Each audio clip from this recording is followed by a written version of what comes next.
evening. My name and the name of the parish, I want to welcome you this evening for the second part of our four-part Symposium series.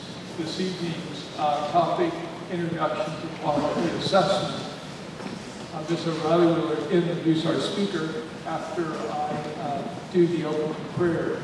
The prayer that I'm going to use this evening is the same prayer that the School Advisory Committee uses as they begin their meetings each month.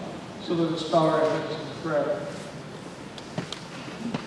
Jesus, Good Shepherd, teach us through your Spirit to walk your way of light, to live your way of truth, and in all things to act with love and compassion. Help us to come to the Father by knowing you, loving you, and serving you and each other. May our school be a place of wonder, learning, and peace, where the lessons of today prepare us for the challenges of tomorrow. May your Mother Mary and St. Bridget guide our footsteps as they have guided yours. We ask this through Christ our Lord. Amen. Thank you, Monsignor. It's with great pleasure this evening that I introduce our speaker, Mr. Frank Weikerman.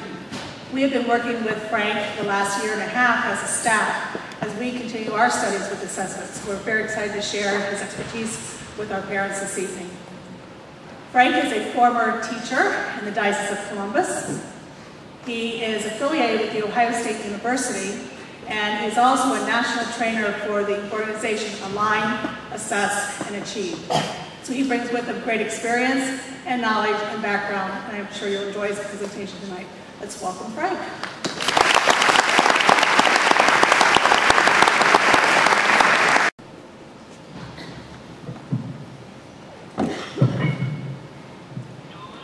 Good evening and welcome.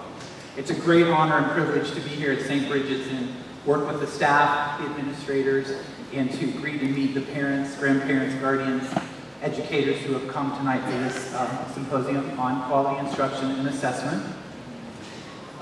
Basically what we're going to try to do tonight is we're going to try to go through and explain a standards-based grading approach, which is what the community of St. Bridget's is currently using, as is many school systems across the state and the nation.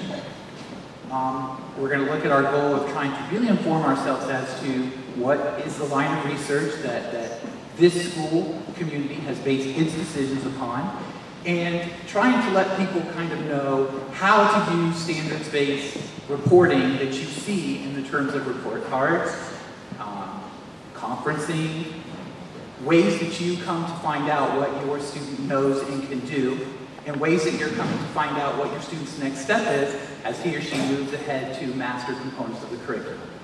So that's a little bit about what we're going to try to do this evening. Our question we're going to kind of use as our guiding force for the evening is, what is a standards-based assessment system, and how can its uses impact student learning? What we hope for always is that our students are learning and making progress, mastering components of the curriculum, and being prepared to move on to whatever next grade, next experience, next level, be it our 8th graders moving on to high school, prepared as they can be to excel and do their very best. I want to make sure that we kind of clarify the goal of our presentation. Our presentation tonight is one to inform everyone about the standards-based system that's being employed here at St. Bridget's and in many schools across the state and nation. It's meant to be informational. We hope that you will take a look at the line of research that we've been using as evidence to build our grading practices that we use, our assessment practices here at St. Bridget. And we'll leave with a better, more informed perspective of what standards-based grading looks like, what kinds of questions you and your children can be asking of your teachers, your administrators, and your school community, and how you can better understand throughout the course of the school year what kind of progress your student is making, your child is making, and what kinds of things you can do at home to support your student moving towards mastery and even exceeding mastery in many of the standards he or she will learn this year. One thing I want to start with is looking at a component It's kind of the backstory of everything that we see when we see any kind of reporting about progress or achievement for our children. This schema kind of shows you a little bit about how everything comes to pass so that by the time we see how students are doing with any kind of a mark of achievement, we understand the components that have gone into the process prior to us seeing that report of how students are doing. I work with a company that we named ourselves Align, Assess, Achieve because that's how confidently we really believe, and the research that we have found shows this is kind of the way to go as we plan for quality instruction and assessment for our students. You look at the Align key and you see that underneath that, our teachers are constantly thinking about what are the big ideas, the lasting concepts that these students need as we work through our course of study to make sure that they know the content and build the skills they will need to move ahead and be successful in future endeavors in this school and as they move on to high school.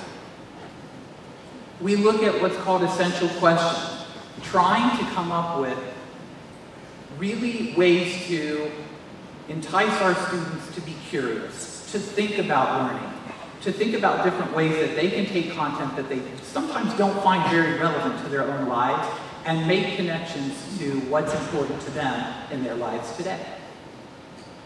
We've worked really hard in this school community on this third one as well, coming up with and beginning to think about what's called learning targets. Learning targets are those statements where your children are looking at an I can statement that tells exactly what he or she is supposed to know or to be able to do. Learning targets are written in very student-friendly language. The intent is that your student, your son or daughter, will always know the learning expectation that is placed in front of him or in front of her. A lot of line of research shows that children can hit any target that they can see and that will hold still for them while they're aiming to kind of master what's in front of them. A learning target says to them, if you can do what's stated here, you have mastered the component of what we're working on today, this week, or even within a unit of study. The teachers here at St. Bridget's have worked very hard to align the components of their curriculum. The diocese has an enacted curriculum, the state has an enacted curriculum, and the federal government has an enacted curriculum. And all components of those curricular pieces are aligned. That component has really blossomed here at St. Bridget's over the last couple of years. The assess key to the right, another component that we really have put in place to figure out where exactly is it that the students are right now, and what kinds of strengths or gaps do we see that we can draw upon in order to help students make progress. Teachers always know what exactly is the purpose of this assessment. What is it that we're measuring? But it's not enough for just the teachers to know that. The students constantly have to understand what exactly is the expectation I'm expected to meet. Teachers work hard to make sure that the assessment purpose is always known to the students. Looking at assessment type, trying to think about what exactly is the best way to assess what the student knows. And since we have students with all different learning capabilities, we have students with all different gifts of learning style, we have students with all different types of interests, what are ways that we can provide students multiple opportunities to show what they know and to show us what they can do? And that all comes under trying to think about assessment types. Looking at the sound assessment design.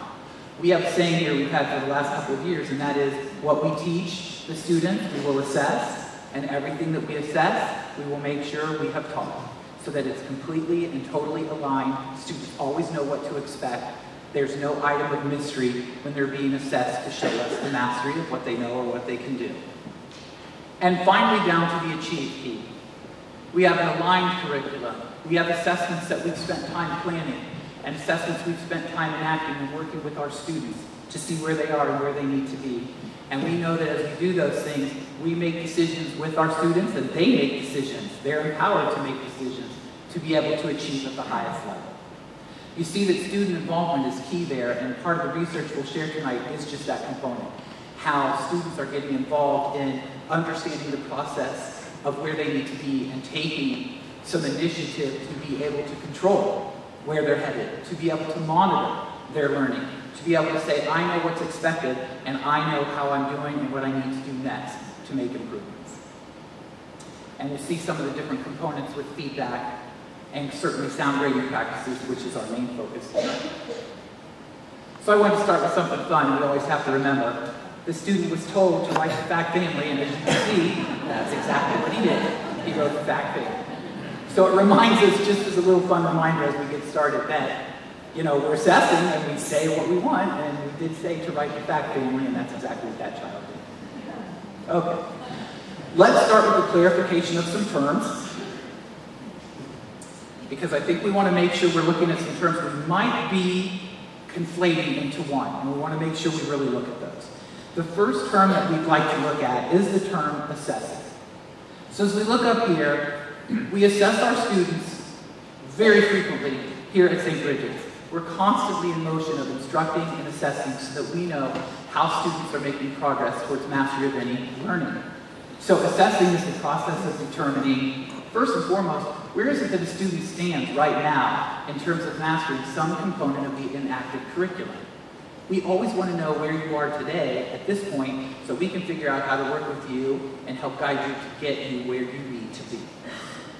Second, we want to think about in assessing, what's the next step a student should take in order to move closer to mastery or even to exceeding mastery? We know from research that providing students with 2, 3, and 4 next steps that they are expected to take is overwhelming. And research absolutely supports that putting them in a position to have to juggle multiple steps at one time has been shown to not be as effective as making sure that students understand a next step to take, the next step to take, and towards making progress. Once there has been progress in mastery of some next step, then we can continue to look at the path to get them to full mastery of their learning. And also, how the information will be moved, how it will be used to move a student closer to mastery or exceeding mastery. And I wanted to put on there another note too, because I think sometimes we think assessment and we jump straight to things like a test or a quiz. Those are certainly a part of the assessment experience for our students. But an assessment, it may be a test, it may be a quiz, but strong assessment practices really do utilize a variety of methods. And they're formal and they're informal. There are ways that our teachers are gathering information all the time that they can use with students to plan for progress. Testing is certainly one part of it.